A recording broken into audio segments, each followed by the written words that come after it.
Olá, amigos, tudo bem?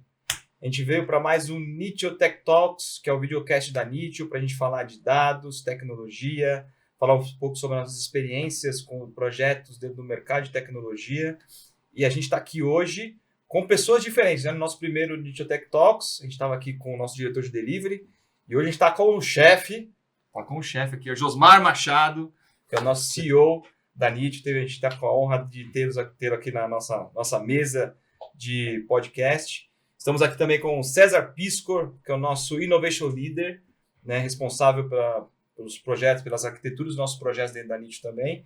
E hoje a gente tem um convidado super especial aqui, né, que fez história na indústria de agro, né, já foi nosso cliente, eu mesmo atendi o nosso convidado de hoje por muito tempo, e agora é nosso amigo, né, de longa data. A gente tem a honra de ter aqui na nossa mesa o senhor Eduardo Maricato. Muito obrigado por estar aqui com a gente. Olha hoje só, podcast, que apresentação, hein? Obrigado. Com honras. Obrigado, viu, Maricato? Muito obrigado, Josmar, Jefferson, Obrigado. César, Boa. amigos de longa data, fornecedores espetaculares de longa data. Acho que a gente tem bastante coisa para falar aqui. Muita experiência, muito perrengue, mas, sobretudo, Histórias, muito histórias. sucesso, né? Muito Legal. sucesso. Acho que a gente logrou sucesso aí por muito tempo. Legal. Maricato, quer contar um pouquinho sobre você, cara? Sobre um pouco do que você fez aí, já faz no mercado, o que você já fez, está fazendo agora? Fica à vontade, cara. Fala um pouquinho de você. Valeu. Eu sou um profissional de tecnologia há mais de 20 anos, né? 15, 20 anos. Passei muito tempo em indústria, né? Em empresas. Quando a gente for pensar do começo de carreira lá atrás, tive uma participação pós-estágio, pós-primeiros empregos em consultorias, né? De software lá atrás, ainda trabalhando muito com Oracle, naquele momento das grandes implementações de ERP. Foi muito interessante. Depois disso, entrei no mercado mais corporativo e lá fiquei por praticamente 15 anos, né, até mais ou menos esse ano. Aí, durante essa jornada, por algumas empresas de vários setores diferentes, setor de engenharia e construção, oil and gas, agro, que a gente vai falar um pouquinho, talvez seja o que a gente vai mais falar aqui, que foi onde eu terminei a minha última experiência no setor de empresas mais corporativas, né, em áreas de TI. E atualmente estou voltando para a área de consultoria, um ano extremamente desafiador, um ano novo, nessa era em que a gente está aqui conhecendo uma série de oportunidades, né, voltadas para inteligência artificial, para dados. Acho que é um pouco do que a gente vai falar hoje, mas é mais ou menos essa experiência aí. Show. Bacana demais. Para a gente começar já a conversa, vamos. A Nitio começou a trabalhar com você basicamente com projetos de Business Intelligence, né, lá atrás, há pouco tempo atrás, né, mais de 10 anos atrás. Mais de 10 anos. Uma década atrás. Uma década mais de 10 anos. Você lembra, Maricato, qual eram as dores que você tinha lá atrás, quando a gente falava de BI? E aí eu queria que trouxesse daquela realidade para hoje, como que a gente evoluiu, né? E aí um pouco do que você viveu com a gente naquele período e do que você vem encontrando hoje, agora com o advento do IA. E é legal também, Josi e César, se quiserem também complementar para a gente poder comentar um pouco sobre esse assunto, porque quando a gente fala muito de dados, muita gente ainda remete ao BI de lá de trás. Sim. Né? E a gente sabe que hoje, para falar de inteligência artificial, por exemplo, você tem que ter dados estruturados. Né? Esse é um outro tópico. Então, acho que era legal você fazer essa linha de tempo e aí deixar a turma comentar para a gente poder falar um pouquinho sobre o que a gente fez em conjunto e também o que você tem visto no mercado. Boa, Jeff. Eu acho que a gente tem aqui, olhando lá para trás e olhando para o que a gente tem hoje, a diferença fundamental que a gente vê que evoluiu bastante é a questão do custo. Né? Então, quando a gente fazia projeto de BI lá em final de 2009, 2008, 2010... E se a gente puxar um pouco mais para trás, para as empresas era algo extremamente caro, né? Então, geralmente os programas de BI começavam a partir de grandes implementações. Então, era A SAP que ia lá, implantava o RP da SAP e ali o cara tinha um contrato que ele se beneficiava desse contrato e ali nascia um projeto. Com a Oracle, que foi onde eu estive também mais próximo, né? Também, mesmo cenário. Então, mas mesmo assim, o jogo mudou, me corrijam a data, vocês têm muito melhor que eu, mas ali quando surgiu o Power BI em 2016, fortemente, né? Tinha um BI Apps, alguma coisa assim, Você produto. conseguia fazer desde 2014 uma coisa bonita. Já Até dá. com Excel dava pra fazer lá por causa dos Power da vida. Exato. Então, assim, dava, né, ali, mas quando isso democratizou pro usuário, né? Self-service, né? O self-service, acho que Isso. foi a grande Sacada ali. sacada do ponto de vista comercial, mas ela trouxe também consultorias, players de tecnologia se beneficiaram muito disso, e as empresas em até certo ponto também, mas com isso veio um problemaço de governança, e que eu acho que este problema ele se arrasta meio Até que hoje, até né? hoje, Até se ele não estiver crescendo, né? Acho Sim. que vocês podem até falar um pouquinho do que vocês veem sobre isso, mas entrando agora na era de inteligência artificial, pode chamar de 2, 3 anos para cá, com inteligência artificial ChatGPT, né? generativa, com o chat De maneira chegando. democrática, né? Onde todo mundo pode É. fazer as coisas Exato. também. Demo. Tá voltando um pouco daquilo que a gente viu com a chegada do self-service de uma maneira exponencial e quase que sem controle. Mas indo ao ponto da sua pergunta, né, o que era difícil lá atrás, né? Era como a gente não tinha o self-service, o falar de BI lá dessa década aí, entre 2000 e 2010, antes ou até um pouco depois, era quase que uma evangelização aos nossos principais stakeholders ali, o gerente, o diretor, era o novo da época, ainda de forma não tão acessível, né? E que era um grande impacto. Então ali, hoje você fala com qualquer pessoa de qualquer ramo de negócio, uma padaria, você vai na padaria, o cara tem BI, ele sabe o que é. O Analytics faz parte do dia a dia das pessoas. Né? O Analytics faz parte do dia a dia das pessoas e acho que esse foi o gancho da época. A gente pode discutir se isso evoluiu muito ou não até hoje, se os problemas continuam os mesmos ou não. Acho que alguns não, outros sim, mas é mais ou menos por aí que eu vejo. Eu acredito que tem um problema que ele é perene, né? Ele vem desde lá de trás até hoje, que é o CIO conseguir atender as áreas de negócio. Né? A área de negócio sempre está na frente da área de tecnologia. Né? E com o advento da inteligência artificial, na minha opinião, isso se agravou. Isso ficou um gap maior ainda. Né? Então, para mim, o CIO, novamente, ele tem que correr atrás para conseguir atender as áreas de negócio. Se enxerga dessa maneira também. Lá atrás era assim, com o Self-Service BI, né, que a gente viu. Eu vejo dessa maneira agora de novo. Vejo. Não só para dados também, eu acho que de um contexto geral de tecnologias, o que eu, pelo menos, sempre tive a ansiedade de buscar. Cara, quando que eu vou trabalhar na empresa para atender o negócio? Né? Então, a gente ficou lá anos e anos implementando ERP e atendendo áreas de apoio do negócio. Né? Então, primeiro que a TI já era uma área de apoio que atendia outras áreas de apoio, o financeiro, o RH, a área de suprimentos, né? Um pouco mais estratégica do ponto de vista de nós, mas não deixa de ser uma área de apoio dependendo da empresa. E assim por diante. A gente sempre tinha aquele negócio assim, eu trabalho numa empresa de óleo e gás. Quando que eu vou falar com o cara lá da plataforma? Né? Eu trabalho numa empresa de engenharia e construção. Quando que eu vou lá na obra discutir né, os assuntos da obra? Então, Josmar, respondendo, eu acho que não só para dados essa dificuldade existia, eu acho que ela ainda de alguma forma existe hoje. Eu acho que vai muito de segmento para segmento, mas colocar a área de tecnologia, o tema tecnologia no core da empresa, ainda não sei se eu posso chamar isso de tabu, mas ainda existe algum tipo de resistência.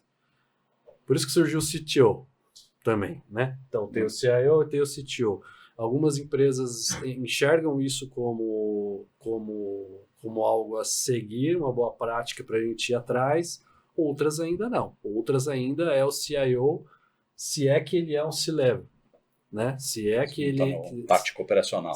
Será que ele... Se é que ele senta na mesa para tomar decisão. E é esquisito a gente falar que em 2024, né, a gente está falando que tecnologia às vezes não está sentando na mesa para tomar decisão de negócio, né? Exatamente. E aí, acho que tem um outro ponto também, que isso leva a outros C-levels a buscarem e mergulhar em tecnologia. Né? No nosso primeiro podcast, a gente trouxe aqui um cara que era um CMO, era um cara especial, era um médico, que mergulhou no âmbito de dados, de Data and AI. E, cara, ele veio e deu uma aula pra gente aqui sobre Data and AI, né? Então, isso me leva a que refletindo sobre a tua provocação, o cara ele não está na mesa e aí está dando espaço para outros C-levels mergulharem no âmbito de tecnologia, e aí isso vai dificultando a governança que você comentou também dentro da sua fala. De alguma forma. E eu digo até um pouco mais que eu vi vocês também. Eu estou vendo o CIO hoje, com a chegada de IA, extremamente pressionado pelos seus pares. Fala, e aí, bicho, você vai fazer? Exatamente, cara. Você vai fazer alguma coisa? Não importa onde, mas a gente tem que ter IA. E aí tem aquela coisa assim, eu sei que dá. Eu sei que dá. Eu sei que dá. Porque o meu analista faz e você bloqueou o acesso dele. Por que eu não faço? Então você vai fazer o quê? E essa pressão é interessante, porque ela aconteceu ao longo dessa história. Só que agora, me parece que ela está mais forte. Porque IA, talvez agora, esteja olhando para isso como diferencial de negócio. Sim. Mas tem um ponto importante aí, né? Para você ter a inteligência artificial, os agentes operando dentro das organizações, você precisa ter dados, né? Porque você não vai pegar uma planilha do seu SAP e jogar para fora da sua empresa para uma inteligência artificial X qualquer fazer uma análise daquela planilha. Você está expondo seus dados. Sim. E o que a gente vê muito é que aí sim as empresas não estão com governança forte na parte de dados, né? E aí nessa parte de IA tem que ter uma governança muito forte na parte de dados, porque senão você vai todo mundo tem essa, por exemplo, você sobe alguma coisa para o processamento da IA. Quanto tempo aquela informação vai ficar retida lá, né? Então entra um pouco na seara do César aí de tecnologia. E outra coisa, não tem IA sem dados e não tem dados sem sistemas, né? Porque tem muitas organizações ainda que, apesar de ter um SAP, tem lá o Excel que resolve tudo, né? Na outra ponta. Não tem maturidade, não tem maturidade de dados, né? O problema é ter maturidade de dados. Você pode ter um bando de dados gigantesco, não um banco de dados, mas um bando de dados gigantesco, que não vai te dar informação nenhuma. Porque tudo está com gap, tem falha, tem alguma coisa que não está certo, não está aderente ao negócio. Isso, o cara fala assim, coloca inteligência artificial. Não é milagreiro, né? Você fala assim, Harry Potter. Não é uma varinha mágica que você balança e faz, né? Na verdade, tem que ter todos os dados estruturadinho, bonitinho, trabalhar essa governança. E aí é um ponto que a gente sabe disso do BI, né? Desde o BI lá atrás até hoje, vamos voltar lá para 2000. Tá? Antes, até 97. Com os primeiros arranhados de BI que a gente tinha. O BI não era levado... Né? Então... SI, Sistema de Informação. Sistema de Informação. AS, né? Executive Information System. Vamos parar de falar, senão a gente vai falar lá do passado até hoje, o grande problema, o calcanhar de Aquiles são os dados. Sim. Sempre. Porque era assim, o cara fala assim, vamos colocar o BI. Aí colocava o BI no operacional. Não colocava o BI no tático, não colocava no estratégico, mas o operacional estava lá. O cara queria ver nota fiscal. Eu lembro até hoje, assim, os relatórios que... Aí voltando lá no passado, Power Play, Impromptu, você ia lá no passado, o cara pegava e falava assim, eu faturei 10 mil, mas faturou 10 mil no quê? O cara queria descer no item, não interessa o item nesse momento. E aí é o quê? É o pensamento operacional e não o pensamento estratégico. E o BI foi criado por pensamento estratégico. Sem dúvida. Que aí vem o AS lá, que é o Executive Information System, baseou-se nisso. Então, assim, o grande problema das empresas, o calcanhar da maioria das empresas é governança de dados. Isso a gente vê dia a dia. Dia a dia até hoje, e aí preocupa um pouco, né? Porque cara, é muito difícil você vender um projeto de maturidade de dados. Exato. Né? Vamos discutir aqui o que é informação estratégica, o que é informação tática, o que é informação... Não é. O usuário pede, não, instala o Power BI aqui na minha máquina e deixa que eu faço. Muito obrigado, deixa que eu faço. E aí resolve um pedaço do problema, né? Mas você não se muda o lugar do problema. Muda o lugar, é verdade. Muda o lugar do problema. Antes o problema está centralizado na TI, agora o problema está centralizado está descentralizado na empresa. Está descentralizado certo? Na empresa. E assim, viraliza. Eu falo que dá metástase, o Power BI dá metástase dentro da empresa. Nossa, tem organização que nós entramos para trabalhar, cara, que se começa a abrir o mapa de Power BI que tem assim, você fala... Isso quando fica só no Power BI. Não, a gente vai chega a 8 mil dashboards. Por aí vai. Eu lembro de alguns números assim, de publicados, de relatórios publicados, tem mais de 2.500 relatórios. Eu peguei 8 mil. 8 mil relatórios publicados. Aí você dá uma olhada lá, tem lá o campeonato de futebol da obra tal. Nossa, vários. Teve um ponto que você disse, lá do passado, na época que a gente fazia o BI, e que a gente tinha que fazer a evangelização dos gerentes, dos líderes de área, para o uso daquele BI que a gente está desenvolvendo, né? E aí tinha um outro dificultador ali, porque a gente usava, às vezes, e seguia o drive daquele fabricante que a gente usava aquela tecnologia de alguma forma. Isso me leva a entender que faltava algum tipo de letramento de dados ali. Algum letramento de dados para os usuários. Sim. É onde eu quero chegar. A gente teve, no evento do Gartner esse ano, e lá falou-se muito sobre a governança de dados, governança de IA, e eles fizeram uma associação de governança a um elefante.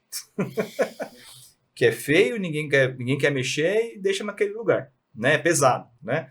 Então, assim, tudo que a gente discutiu aqui leva a entender que a gente continua nessa seara ainda. E aí, hoje ainda se fala-se de letramento de IA. Quando alguém quer falar de IA, ninguém tem o conhecimento necessário para você fazer uma implementação de um IA no método correto ou de uma maneira estruturada. É o que a gente estava falando aqui. Põe o IA e deu. Acho que é plug and play o negócio. Como é que você vê isso? Você entende que a gente migrou dessa falta do letramento de dados ou letramento de BI lá de trás? Estou chamando disso, nem sei se é a palavra correta. E agora a gente migrou para essa falta de letramento de IA, da mesma velocidade que veio o IA, também a gente migrou dessa falta de letramento para IA também? Você enxerga dessa forma também? Eu vejo o que tem se falado por aí, que 80%, 90% do que se fez de IA esse ano vai ser jogado fora. Deu água. Uhum. Vai ser jogado fora em 2025. Vai ser jogado fora em 2025. Então, eu conversei com você, inclusive, quando você foi no evento do Gartner, você comentou sobre isso comigo, eu lembro bem disso. E se você... E aí é uma dúvida que eu tenho, porque assim, todos os eventos, tudo que você ouvia de IA do ano passado, até mais ou menos essa época do Gartner, que deve ter sido em abril, maio, por aí. A pauta era governança, ética, responsabilidade com a informação, etc, etc. Uso responsável do agente. O uso responsável. E parece que de um tempinho para cá eu não tenho mais ouvido falar disso. Uhum. Eu não estou vendo mais até meio de ano eu escutava isso. Eu fui no evento da Startse, era o mesmo discurso. E parece que agora, não, resolvemos essa parte. Putz, todo mundo resolveu, todo mundo entendeu. Acabou. O cara que não fez o data lake dele 10 anos atrás lá, ele fez agora e estamos todo mundo pronto para ir. E não é. E não é. E acho que o número que a gente tem visto agora, ele está de resultado, né, de implementações de que a gente tem visto, acho que reflete um pouquinho disso. Uhum. Mas também é só uma percepção, né? Não sei se isso realmente o letramento, para mim, ele ainda eu entendo que é uma realidade ainda. Do que a gente tem visto no mercado, nos clientes que a gente conversa e tal, de diversos segmentos, né? Desde uma startup, que nos fabricantes que a gente trabalha hoje são considerados como digital natives, né? A clientes corporativos até enterprise, né? Então, desde o grande ao pequeno, a gente enxerga isso. Mas eu acho que é a velocidade mesmo. É a velocidade da informação, né? E aí, e aí as pessoas ficam incentivando muito a questão do cara, continue aprendendo, continue estudando, continue estudando. E aí, mas ainda tem gente acreditando que o IA, não, beleza, vamos lá, chat GPT resolve. Vai resolver. Né? É que o IA são duas vogais, né? IA, né? O pessoal simplifica como se fossem duas vogais, né? Mas não é, muito mais complexo. Muito mais que isso. E o que eu tenho visto no mercado é que cada um de nós, a partir de agora, vai ter seu próprio assistente para te ajudar nas tarefas diárias, desde responder um e-mail, corrigir um documento, elaborar um PowerPoint, uma apresentação. E, ao mesmo tempo, nós teremos os agentes que vão estar trabalhando com os sistemas legados que nós temos, né?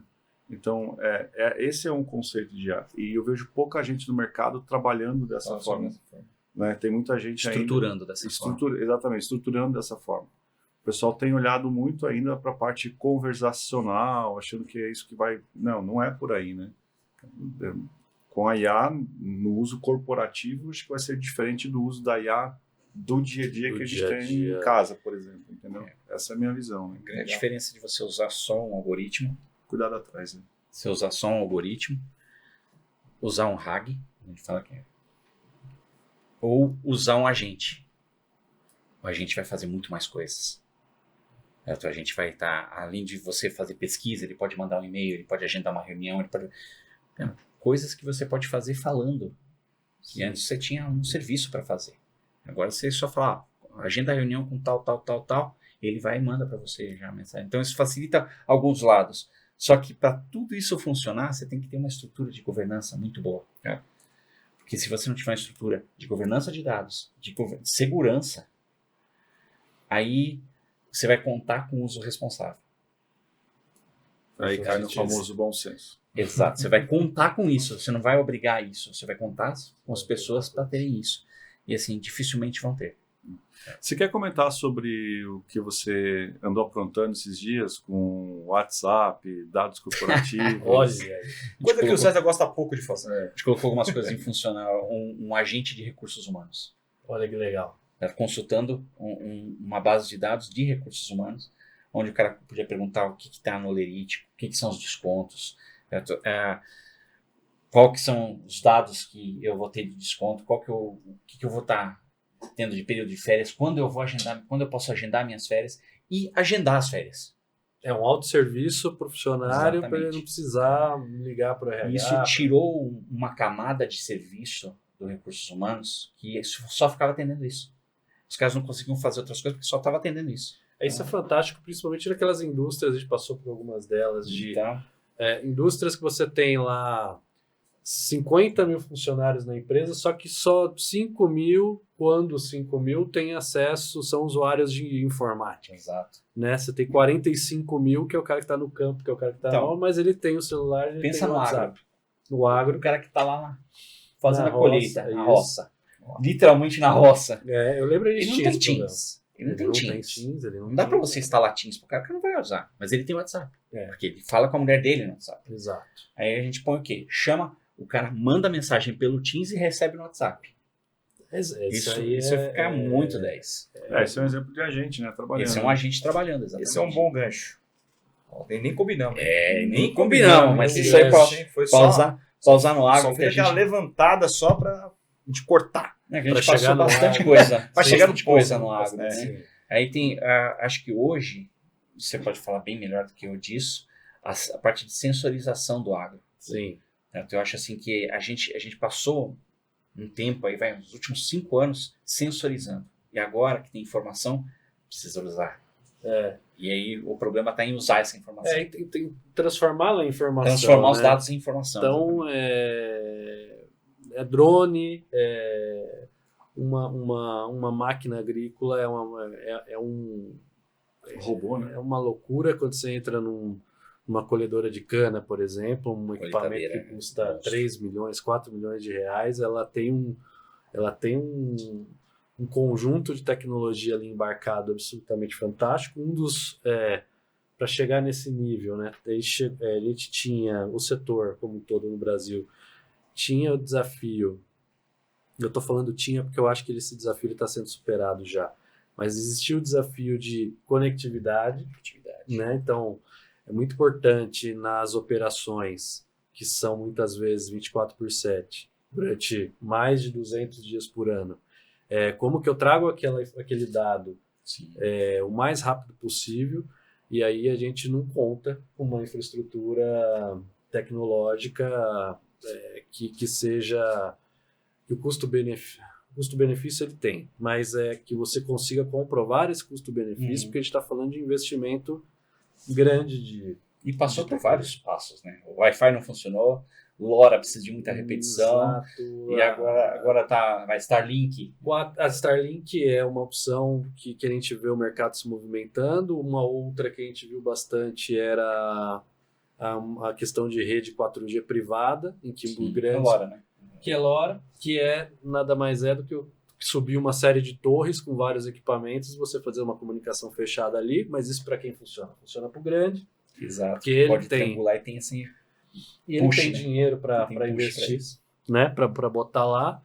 E as operadoras, elas não têm muito esse interesse, porque a gente está falando de regiões onde a quantidade de pessoas é baixa, né? Então ela tá mais preocupada nisso. Então os investimentos são maiores ainda quando a gente coloca a operadora, salvo algum tipo de acordo que você possa ter com algum fabricante, mas enfim, esse sempre foi o desafio da conectividade.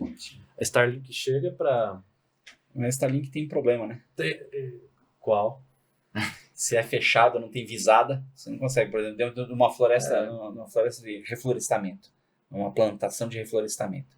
Tem Os funcionado, viu, César? eucalipto altão, Empresas de florestas a gente viu fazer tá funcionar, vendo?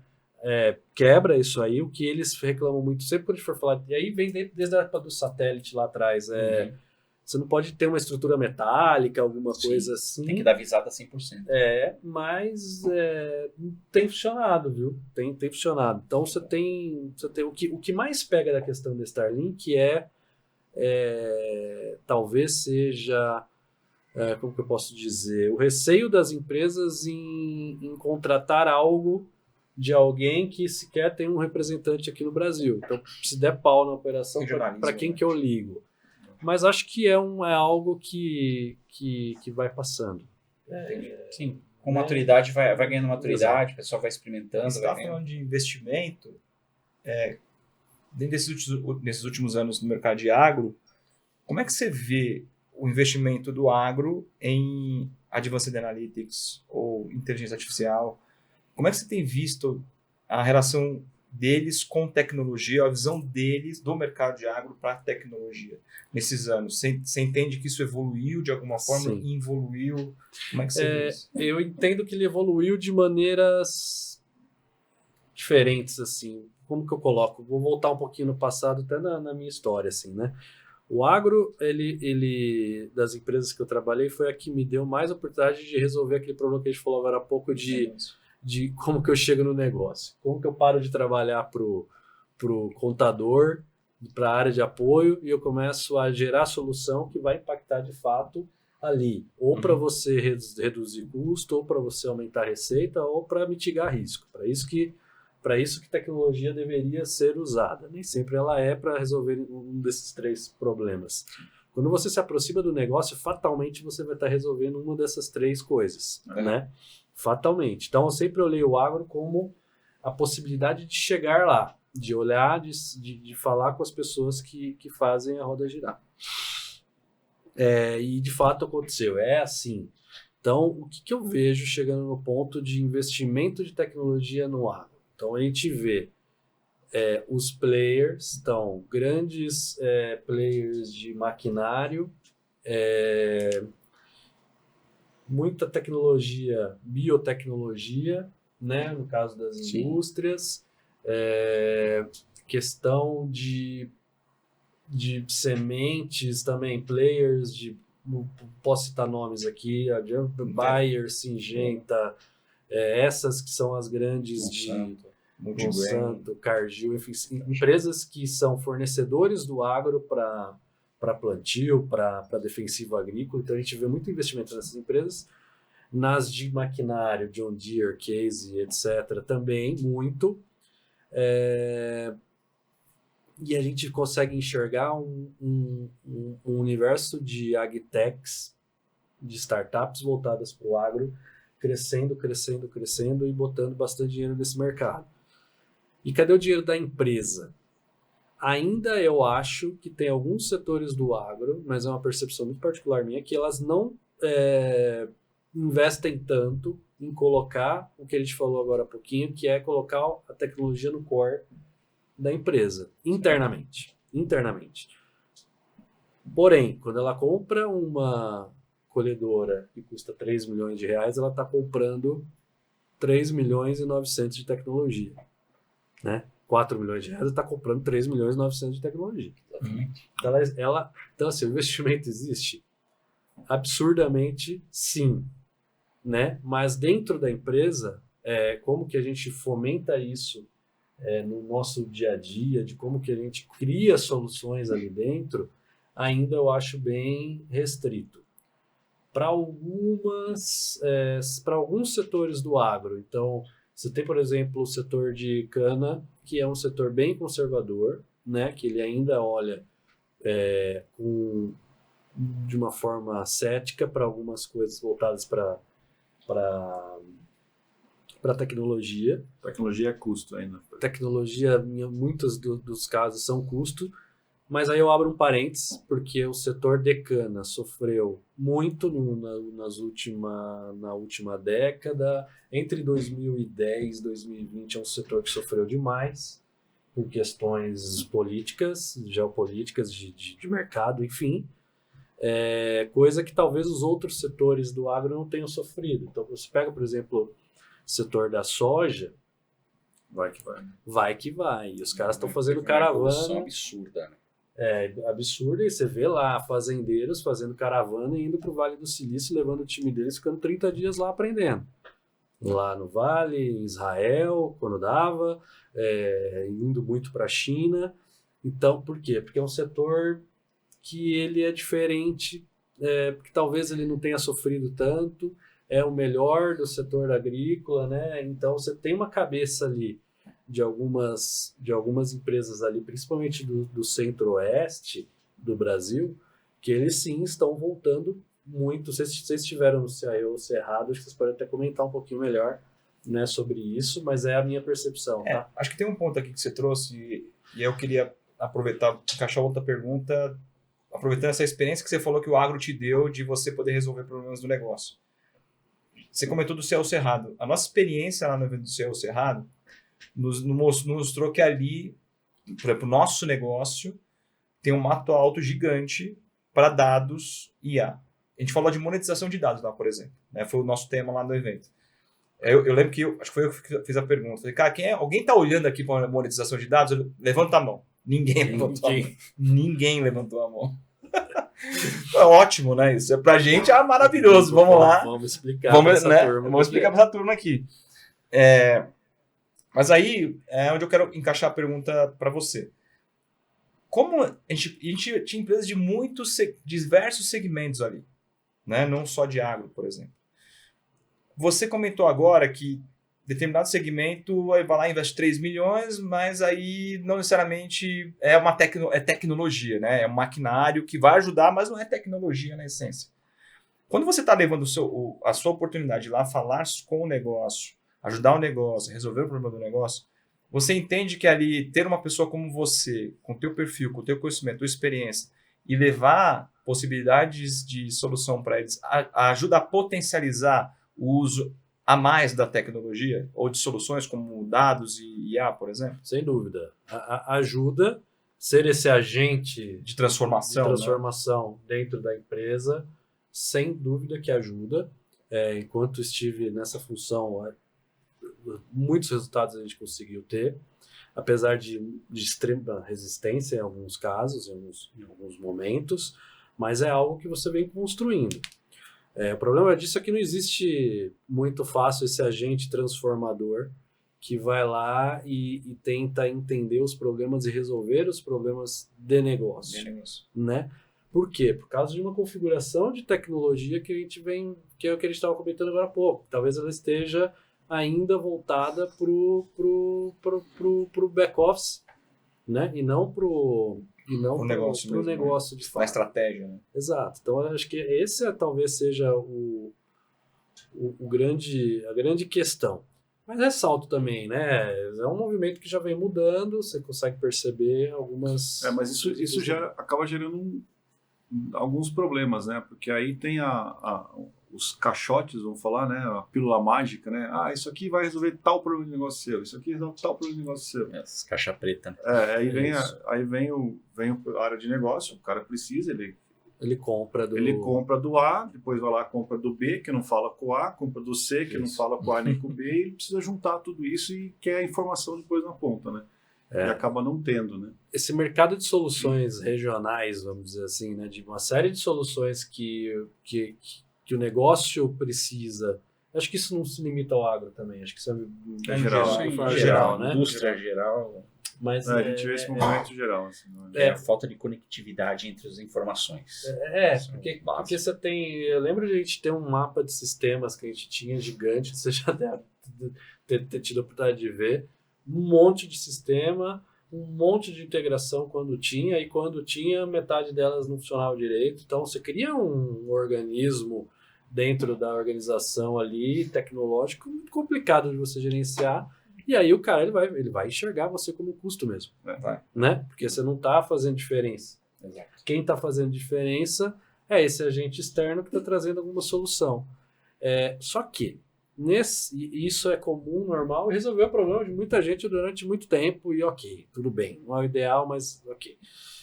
O que eu acho que mais do que nunca, com a IA, voltando para a inteligência artificial aqui, desde que tenha dados, desde que você tenha informação... Todos os IFs.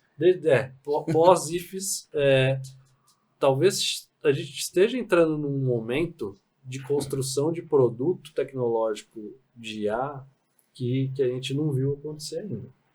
Que isso que a gente está falando, né, de vários produtos regionais serem oferecidos para as empresas e resolverem problemas, agora isso deve aumentar, eu acho, tá?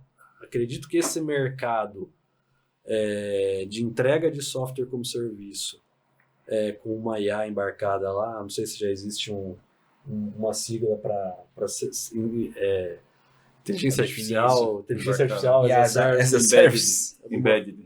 uma coisa assim. Acho AI. acho que a gente vai ter um boom, porque, cara, hoje desenvolver um software Sim. é muito mais fácil do que era ano passado. A multiplicação de empresas que mexem com IA é absurda. Hoje tem, com a IA, a multiplicação de empresas que hoje fazem um monte de coisa com IA é gigante, né? Você deve ter visto já, né? Quando você sempre está, a evolução de criação de empresas, né? Era assim, agora, tipo, vezes 1000, né? E aí a gente estava falando disso essa semana na nossa reunião de planejamento, falando da velocidade do conhecimento, a velocidade quanto dobra o conhecimento, né? Eu peguei um dado lá de uma fonte onde estava falando, cara, que hoje o conhecimento dobra a cada 11 horas. Caramba. Tipo, a informação dobra, assim, é absurdo, é absurdo.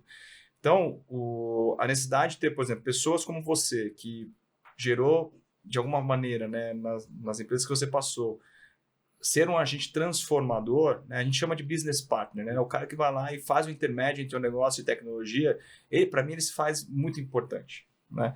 Hoje, infelizmente, pelo que a gente tem visto, é mais nas empresas de grande porte que a gente vê esse tipo de papel, né? Infelizmente, a gente não vê isso em todas as empresas, porque ele ajuda a fazer essa conexão e dá velocidade na interligação da demanda do negócio versus a tecnologia, né?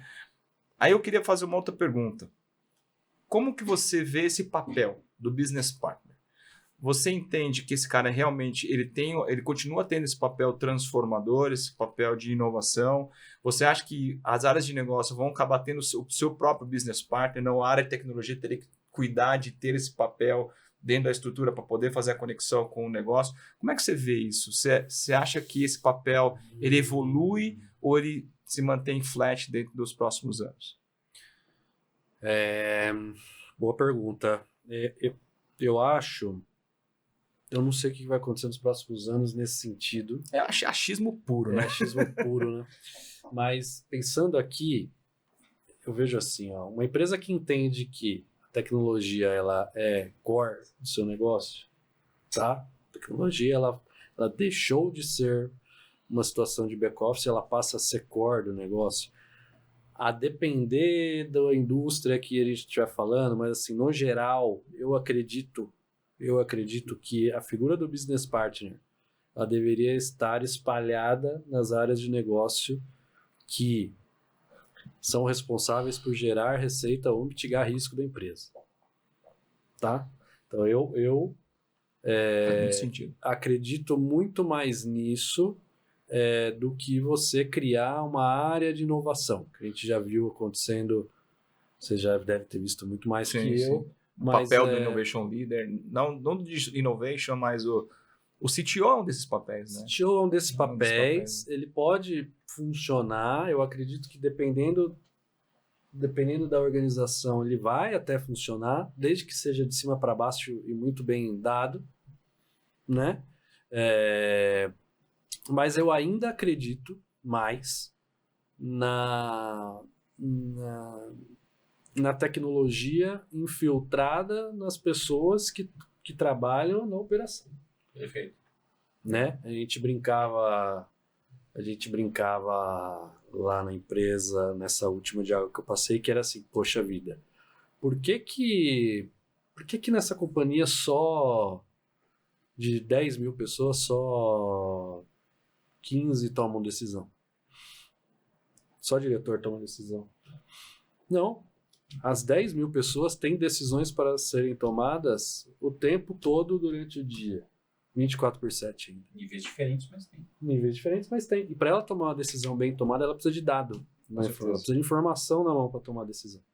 Né? Então, dentro de uma. E para a gente fazer isso de uma forma efetiva e que a gente, de novo, mitigue risco ou esteja buscando aumentar a receita, essa operação do business partner, assim como recursos de tecnologia, deveriam estar lá na operação para eliminar a burocracia, para ser ágil, para o que a gente falou durante anos, que hoje você escuta pouco, né? Mas de metodologia ágil você aplica lá na operação, você não aplica na área de TI fechada no back-office lá no Literalmente Não lá. passa.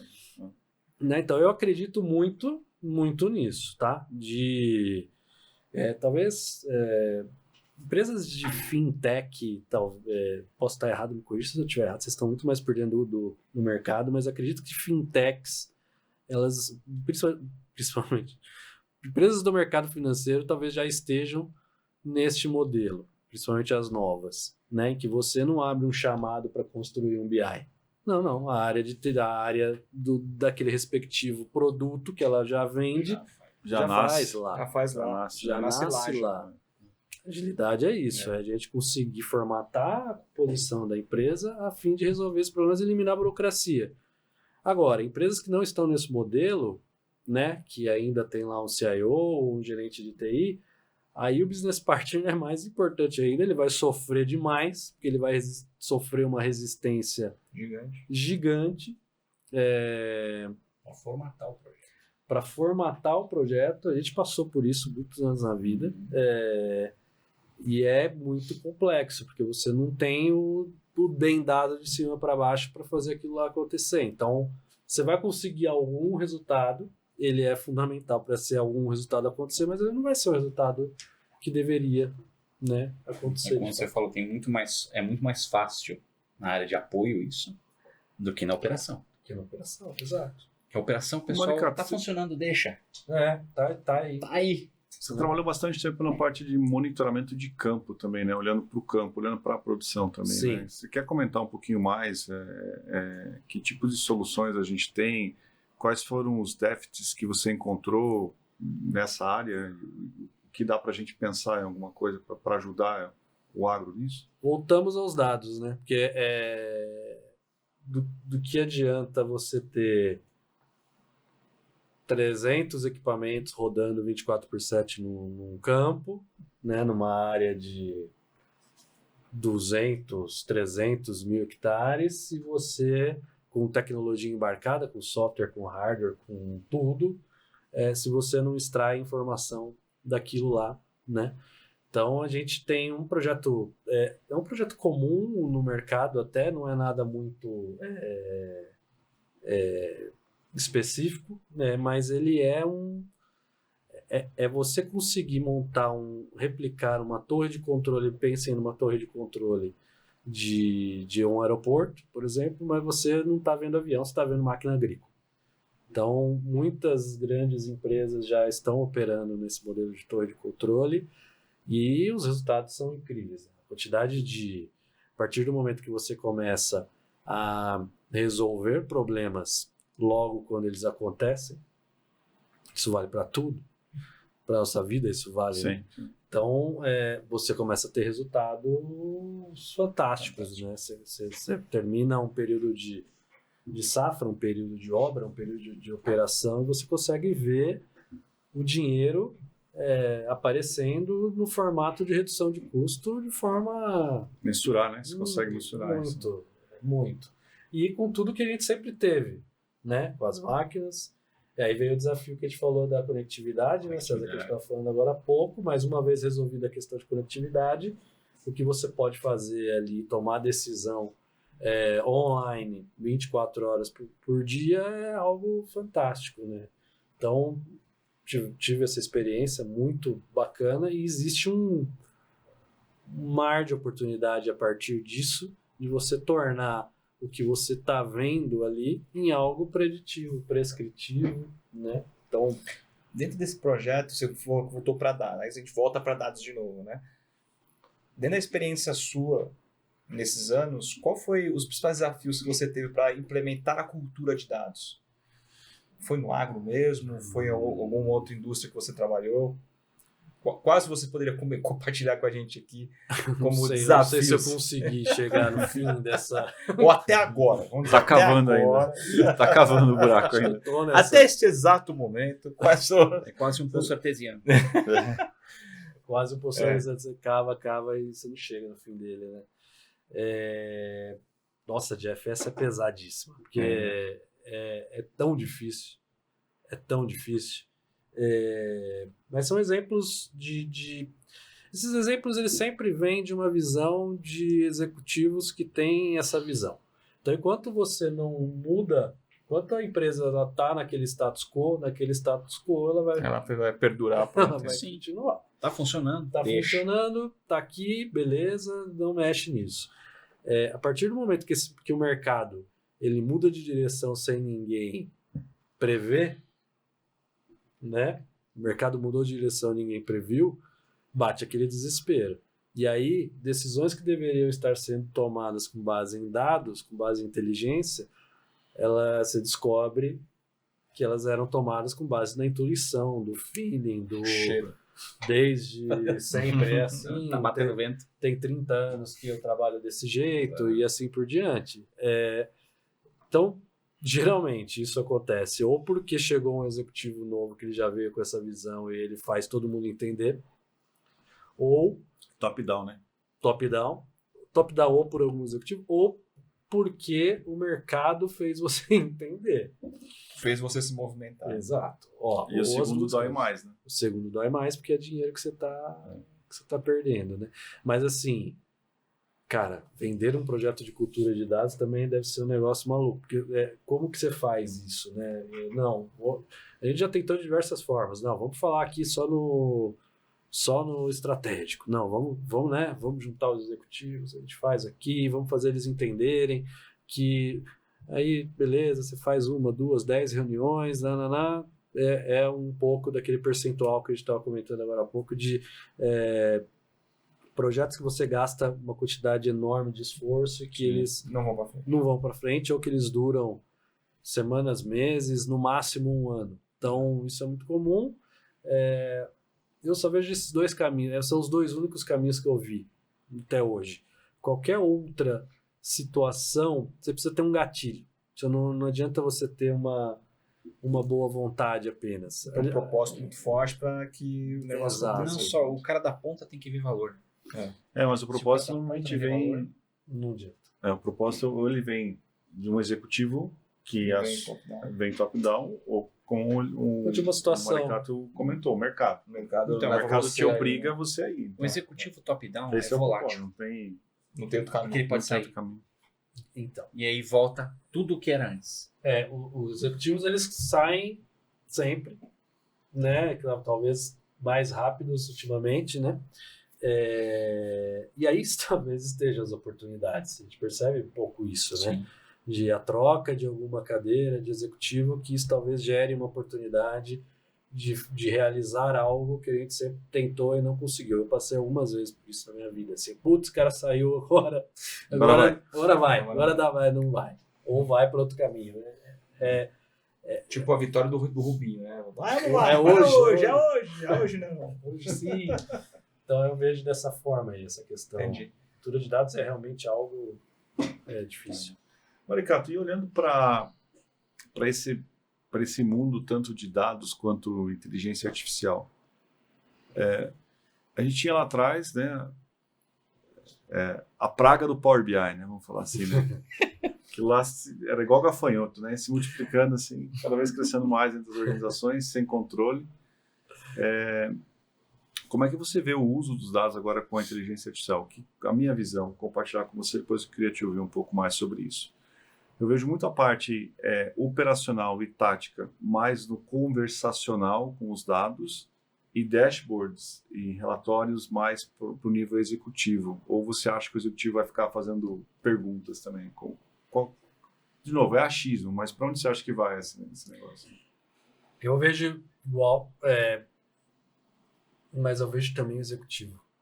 Para mim, o Power BI, do jeito que a gente... Power BI, Tableau, qualquer uma dessas ferramentas que a gente vê hoje, elas vão sofrer uma grande transformação, eu acho. Se tivesse que apostar alguma coisa, eu acho que a gente não vai ter mais ali a construção de dashboard. Você vai ter um agente. Você vai ter um agente. Exatamente. Você vai falar, faz para mim aí, eu quero o gráfico desse jeito, dessas cores. Acabou. Quero o faturamento dos últimos 6 meses e é uma predição para mim para próximos 2 meses. Eu acho que caminha para esse lado.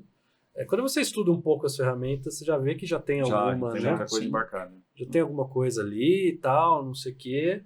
Mas eu acho que a partir do momento que... Essa evolução ela aconteceu desse jeito, talvez, Josmar. Você via lá em 2016, 17, 18, o analista trabalhando no Power BI, aí de repente você batia o olho, opa, já tá um gerente ali, já é o gerente que está ali. Já tá o carinha da ponta lá. E aí hoje é comum você ver o diretor fazendo o dashboard dele lá, beleza. Lógico que não no nível mais avançado de utilização do Power BI. Sim. Mas o Power BI, ele é o Excel quando o Excel nasceu. Lá, e quando foi que o Excel nasceu? Faz tempo. 80 e alguma coisa, sei lá. 83. Mas para mim é o mesmo ciclo, só que de forma acelerada. Meu primeiro curso de Excel foi em 1992. Olha aí. É isso. Pronto, falei. Entregando a idade. Entregando a idade. Lotus 1, 2, 3. Agora saiu do podcast de tecnologia, é podcast entregando a idade. Caramba. Boa. Outra coisa que eu queria te ouvir, a gente, no primeiro semestre deste ano, a gente sofreu um pouco nas iniciativas de IA, principalmente, que vinha para a Nitel, muita feira de ciência. Porque eu tenho isso, eu queria fazer aquilo. E geralmente via do cara de inovação. Eu quero isso, eu quero aquilo. Não sei o que. O problema é que inovação, os caras confundem inovar com criar uma coisa diferente. Mas o melhorar, às vezes, o existe processo. um problema de conceito do que é Existe. inovação. Mas para mim, qual que era o ponto? A gente, como a gente está no front de vendas, a gente atendia, né, tinha uma oportunidade, a gente, dependendo do porte do cliente, a gente estava lá investindo numa prova de conceito. Só que a gente foi percebendo que o ponto era a encomenda. Como a encomenda chegava. Né? Como a encomenda chegava e que tipo de problema ele resolvia. E a gente discutiu bastante isso aqui na nossa conversa hoje sobre qual é o problema de negócio. Né? Então, beleza. A gente começou a entender, cara, ok, vamos ver qual é o problema de negócio que esse cara quer resolver. Mas o ponto principal é, cara, isso aqui está na agenda do CEO. Está na agenda do CIO. Também do CEO, né? Porque se tiver na agenda do CEO, a chance de progredir é muito maior. Sim. Né? Se não tiver na agenda desse cara, não vai. Como é que você vê isso, cara? Você percebeu essa maré durante o ano de 2024? Porque Sim. a gente percebeu, a gente começou a ser um pouco mais restrito nessa discussão, mas eu percebi também que começou a vir menos também. A demanda começou a diminuir de alguma forma e começou a vir coisas mais mais redondas, vamos dizer assim, sabe? Você viu isso, essa maré durante 2024, que começou numa alta do cara começar a querer criar, como o César comentou, e agora o cara está um pouco mais pé no chão sobre o advento de IA, projetos de IA mesmo? Acho que é um processo natural de maturidade acelerado, processo de maturidade acelerado. Acho que é um pouco disso. Acho também que os budgets acabaram no primeiro semestre. Entendi. Né? Então, acho que alguns tiveram a chance de colocar no seu respectivo budget no final de 2023 e já começaram 2024 moendo. E acho também que muito do que foi feito ali foi um pouco, a gente falou um pouquinho disso também, né? Foi um pouco na base do desespero. Tá. Preciso do IA aqui, tem que ver o top-down também. Eu acho que tem um outro fator também, né? Acho que a água começou a subir, né? Literalmente a água começou a subir, eu preciso fazer alguma coisa, e tá no hype agora, eu vou pegar a carona com isso. Acho que também teve um pouco disso. Né? Eu acho que teve também um outro aspecto, pensando aqui agora, que cara, o ChatGPT 3.5 ele foi lançado no começo do ano. E o 4 foi agora, metade do ano. Meio do ano. Então, e agora já está o outro. E agora vai chegar o outro já. Então a gente tem 3 lançamentos no período de um ano. E o nível de evolução de cada um deles é algo maluco, absurdo. Então, se a gente pegar essa mesma lógica, que eu acho que pode ter acontecido também, Jeff, é o seguinte. O negócio tá tão maluco, tá tão rápido, que o que ele pensou no começo do ano, já 3 meses depois, já morreu. Às 11 às 11 horas. Às 11 horas. O dobro de conhecimento a cada 11 horas. E aí, vamos voltar para o passado. A gente viveu isso em outras tecnologias também. Né? Que a gente falava assim, eu lembro de a gente conversar muito disso 10 anos atrás.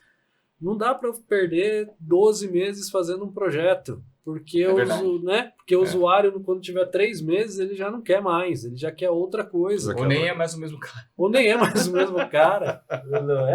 Esse é o maior risco. Esse é o maior risco. Então, às vezes você faz, exceto projetos de RP, depois desses projetos muito grandes, mas assim, a gente falava disso há pouquíssimo tempo atrás, né? De a gente sentar para discutir proposta, falou assim, veio a proposta aqui, a gente vai fazer esse projeto escopo fechado em 5 meses. Não, meu usuário já vai desistir dele no primeiro mês. Vamos fazer um ágil, vamos fazer alguma entrega aí fracionada. A gente já começou a pensar nisso. O que eu acho que está acontecendo agora, nesse exemplo que você trouxe, aqui é muito mais rápido. E aí o que ele pensou em janeiro, esquece, já não serve mais. E de novo a gente cai na governança, né? Porque se nós voltarmos na nossa conversa de agentes, e para o desenvolvimento de agentes, por exemplo, você pegar o exemplo da Microsoft dentro do Azure lá, você tem mais de 300 LLMs prontas lá para você usar. O OpenAI, que é do ChatGPT, é uma delas. Né? Você tem o Perplexity, você tem outras 300, literalmente são 300 LLMs lá dentro que você pode aplicar no seu negócio. Como é que vai ficar a governança disso? Né? Como é que TI vai se posicionar em relação a isso? Em que momento troca esse agente, né, que está ali dentro se comunicando com seus sistemas legados lá dentro? Né? O grande ponto é conceito de prompt, né? As pessoas têm problemas com prompt ainda. Esse é outra... Também, assim, acham que, aquilo que eu falei de novo, tem magia por trás, que vai ler sua mente, o que você está pensando, e vai acontecer vai chegar lá, frase. Mas por enquanto não. Não, vai acontecer com uma frase, do tipo, monte para mim um plano de negócios sobre... me deixe muito rico semana que vem. Então, assim... Mas a gente tem visto muito líder engajado que prepara o cara a chegar no nível satisfatório do prompt, que é a questão de capacitar, né? A gente tem visto algumas empresas no qual a liderança tem o engajamento correto, né, tanto para dados como para IA, e o cara prepara a área dele. Começa no negócio, que assim, como a gente tem a build de treinamento também, a gente vê algumas empresas que investem na área de negócio para, cara, vou te preparar para utilizar, adoção. né? Que esse é outro ponto que a gente nem falou aqui, a adoção.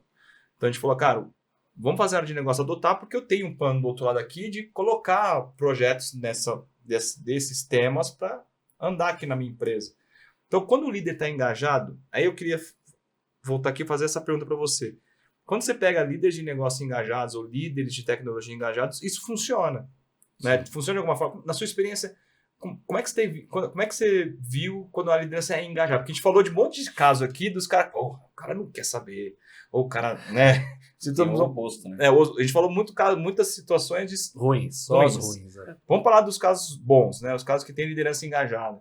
Você é um líder engajado nisso, né? Como é que você vê outros líderes engajados, tanto na área de negócio como tecnologia, com qual você teve a chance de trabalhar, para trabalhar com temas de dados de IA, por exemplo?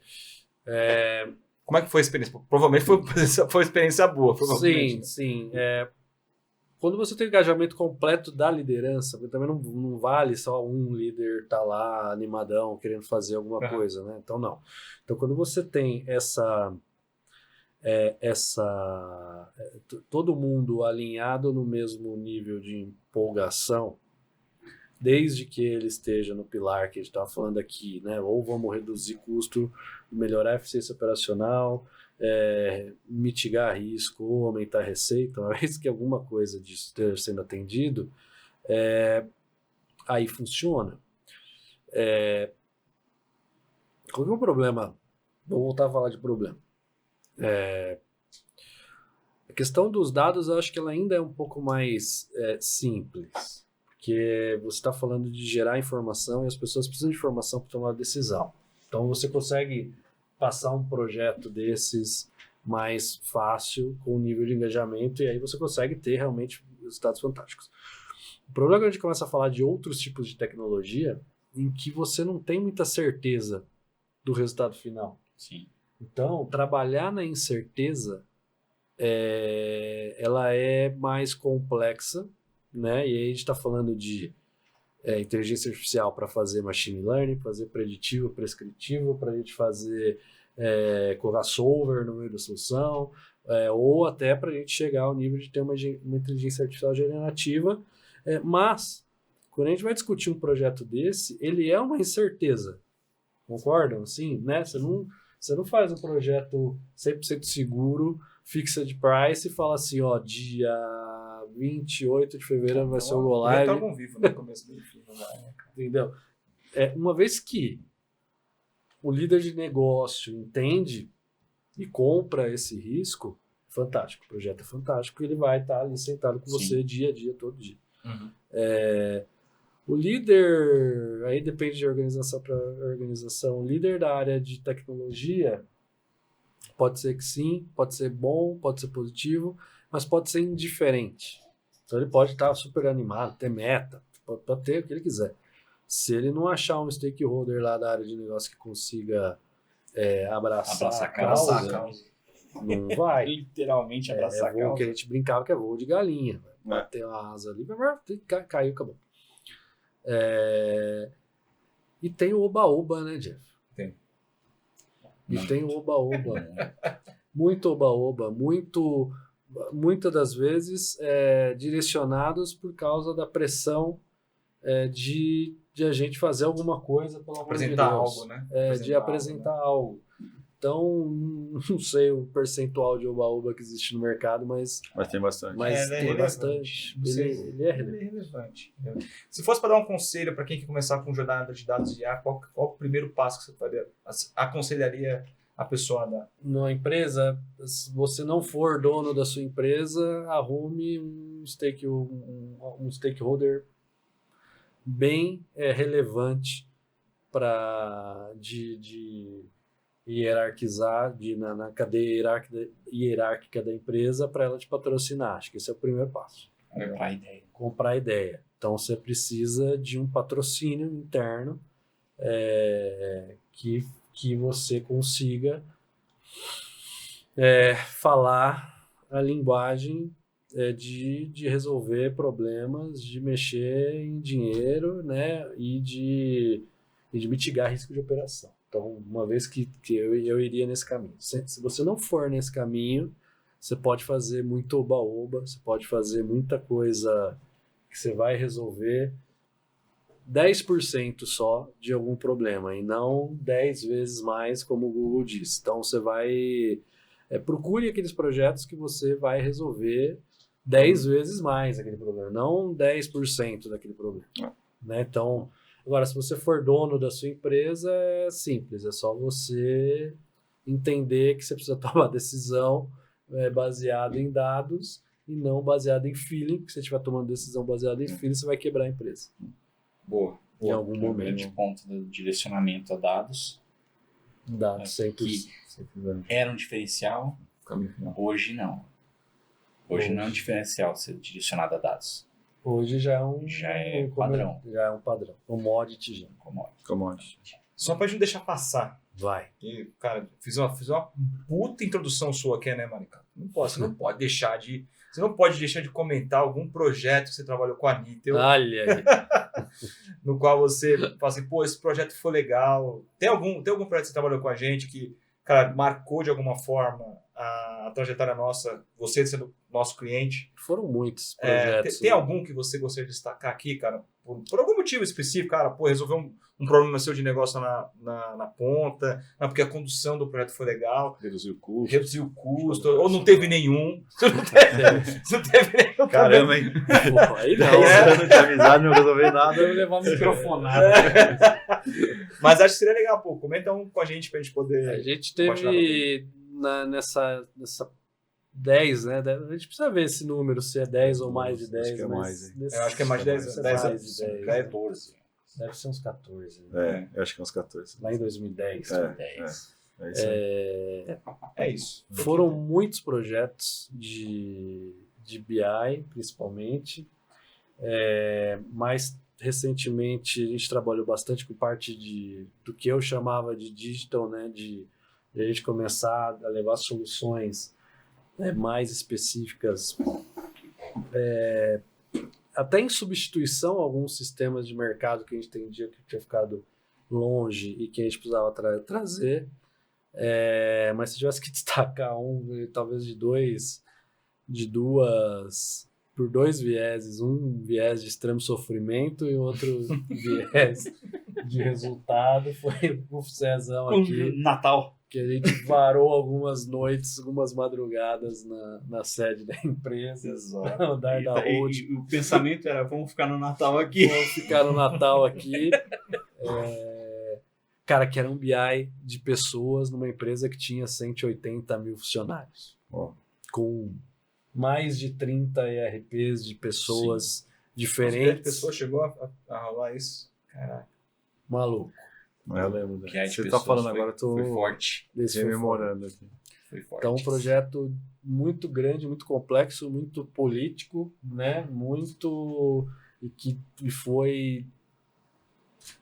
Exigiu muitas habilidades diversas, vamos dizer. Habilidade política, habilidade paciência, habilidade técnica, né? Habilidade, enfim, muita. Maricato, e nesses 14 anos, o que você vê de valor na Nitio, né? O que você já trabalhou junto em várias empresas? O que você vê de valor na Nitio? O que é importante para a Nitio é importante para você? A Nitio sempre esteve como meu parceiro para aquilo, principalmente mais no começo, né? Como aquela empresa de Microsoft que ia me suportar, né? No começo,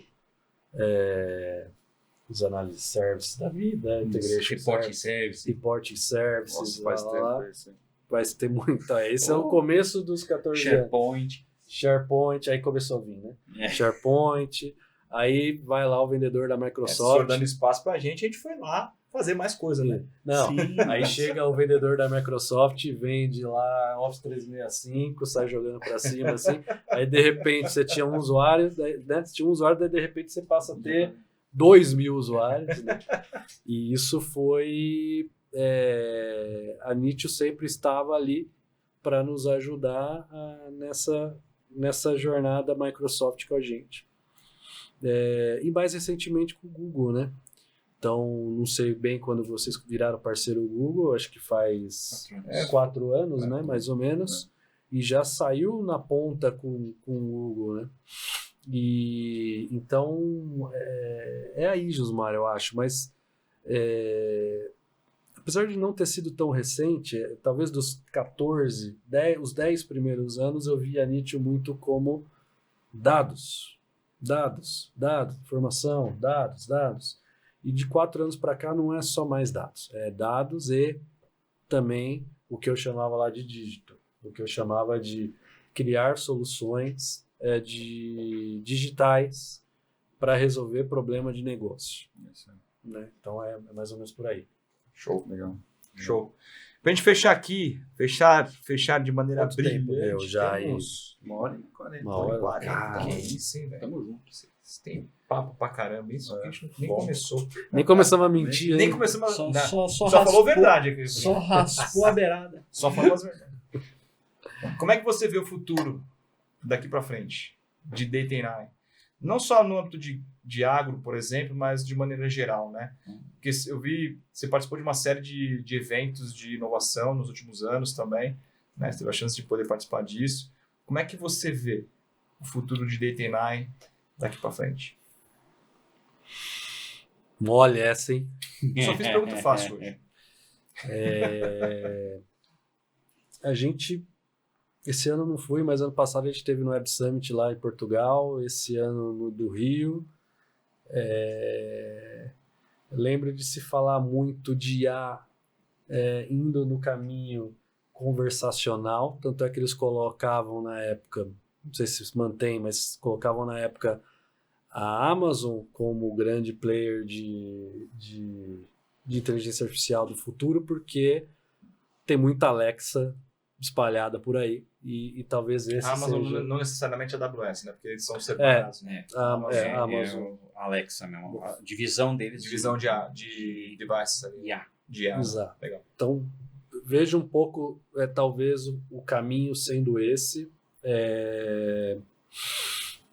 no sentido de soluções novas e mais disruptivas que poderiam ver. Quando a gente estiver falando de conversacional, acho que é isso que pode virar tendência em breve, e esse negócio começar a aparecer dentro de carro, dentro de máquina agrícola, dentro de trator de construção civil, e assim por diante. Então, acho que talvez vá para esse caminho, mas os desafios voltados para a governança, que a gente falou bastante aqui, de preparação de dado, de ética, de responsabilidade, eles ainda precisam ser superados, de regulação. Isso você viu na Europa ou viu no Brasil? Nos dois. Nos dois. Na Europa. Que engraçado. Eu vi no evento do Gartner, foi falado que lá eles disseram que na Europa a regulamentação já estava andando. Eu não sei quais países, Marica, você pode até me corrigir.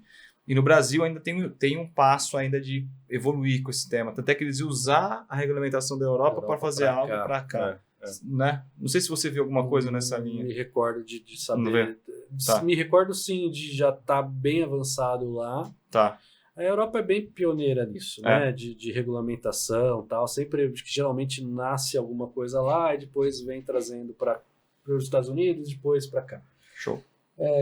Não lembro bem quais, mas faz todo sentido. Parece, eu não sei se esse ano evoluiu alguma coisa nesse sentido. Tá bom. Mas é algo que vamos precisar passar. Tá. E do ponto de vista de negócio, para o futuro, eu vejo ainda soluções sendo criadas muito para resolver sustentabilidade, energia. Continuo achando que aí que está o caminho e como que as coisas vão se encontrar, sabe? Então, as pautas estão nessa direção. Show. Me parece que é algo por aí. Legal. Muito bem. Tivemos então aqui Eduardo Maricato. Olha, Que honra. muito obrigado. Cara, obrigado demais pela Obrigado. Pela Prazer. conversa com a Eu gente. queria deixar um recado para nossa audiência. Grande né? prazer. Vamos lá, então, convidar a nossa audiência para quando quiser falar sobre torre de controle no agronegócio, sobre o agronegócio, né? A gente tem um Maricato aqui à disposição que Olha Esse aí, entende gente. do assunto, viu? Conhece Esse coisa entende do pouquinho. assunto, conhece Muito obrigado, bastante. muito Obrigado, obrigado. Maricano. Um grande prazer estar aqui com amigos acima de tudo, né? Já fomos clientes, já trabalhamos juntos, já fizemos de tudo e desejo muito sucesso. Obrigado. Boa, obrigado. E se você deixar o convite para nossa audiência também, né, Isso Gerson? que eu ia falar agora. Então fala Mas você. é pra mim? É pra mim ou Pra você? Fala. Boa, mas é pra passar pro Eduardo deixar o recado dele? Agora eu me perdi. Não, eu queria deixar o recado para nossa audiência, que é o seguinte, né? Se precisar de letramento na parte de inteligência artificial... Agora Mas eu já tem que fazer Entendi, um jabazinho entendi. nosso. Agora Achei que- entendi, agora entendi. Eu achei que ele ia fazer o jabazinho nosso, né? Então... Boa.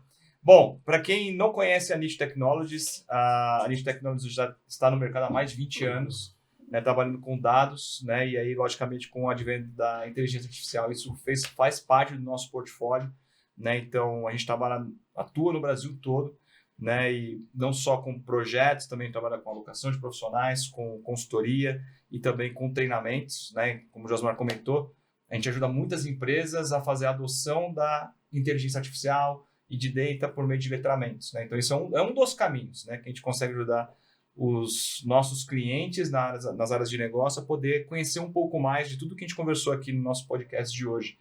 Nos siga nas redes sociais, Instagram, LinkedIn, YouTube, né? Esse podcast vai estar lá gravado, disponível também para quem quiser escutar um pouquinho. E o anterior também, aqui em cima. Ah, e o anterior, é verdade. É isso aí. Eu não vou apontar, que senão eu vou errar. Não, é aqui. É aqui? Então tá bom.